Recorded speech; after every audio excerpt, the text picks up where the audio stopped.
What's going on, guys? Posted a couple of videos on the abrasive machining forum over at practicalmachinist.com asking about some surface finish trouble I was having and just some basic questions about my surface grinder.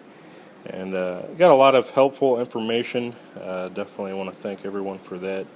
It is much appreciated. So taking some of that advice, kind of put that towards further investigating the grinding pattern that looked to me like a little bit of chatter or vibration coming from the spindle or the wheel. And I had a hardened piece of 1095 high carbon steel here. I'd estimated at about 58 Rockwell hardness or so based on my heat treat and tempering. And I still misted it a little bit with some WD-40 just to help keep the wheel from loading up as much as I could. And I definitely noticed an improvement on the overall finish. Still get a little bit of pattern there, which of course is to be expected to a certain extent on an 80 grit wheel.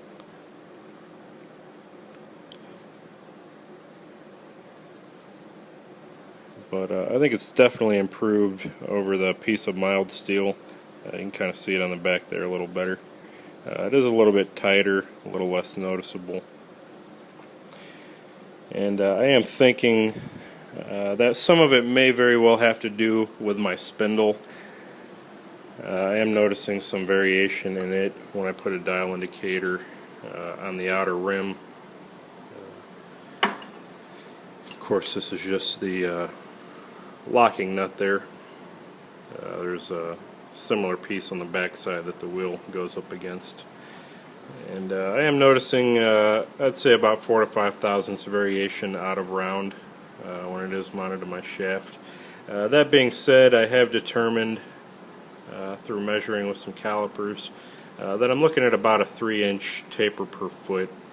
And it does look like this hub is a 3-inch taper per foot as well, though it is a little bit small or tight on the front and back side. I'm looking at about say 0.715 inches diameter on the very front and about a 1-inch diameter on the back.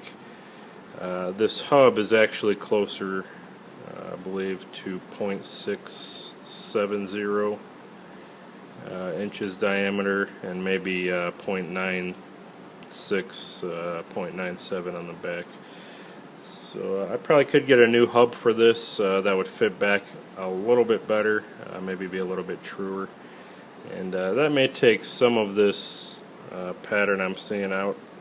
Another option, of course, would be to install a flood coolant on the machine, which can't hurt anything. But one thing I also did do is that I modified an 11/16 socket, reduced the outer diameter with my belt grinder over there so that it would fit inside this hub much further to get a better bite on that nut and tighten this hub down a little better. And also took somebody's advice and drilled a 15-degree hole into my nib holder here. And that may very well be contributing to my finish somewhat as well, as I had this at 90 degrees or perpendicular to the wheel at first. And the diamond nib may just be rounded over, so I will be purchasing some new nibs. I'll probably purchase a new hub and see where things are at from there. Hopefully I can get a flood coolant setup going fairly soon as well when I get some extra funds together. So definitely making some progress, I think, towards at least bettering my surface finish, if not making it about as perfect as it can be.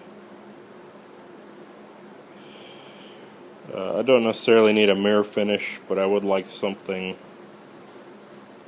fairly intermediate as far as my final finish would be concerned, as normally when I do a knife, I'm not necessarily mere polishing them anyhow, but I am going for kind of a polished satin finish.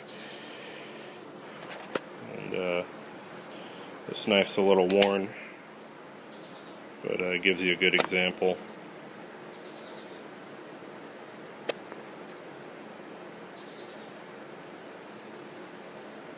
Of the average finish that I'm looking for.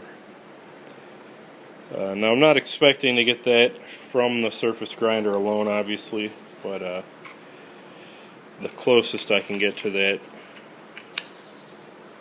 the better off I'll be as far as time and effort. So just giving you guys a little bit of an update. I do appreciate once again all the advice that's been given thus far. Definitely have several more questions and a lot more learning to do when it comes to using this surface grinder and getting the most out of it. But we'll save that for another time. So thanks again, guys.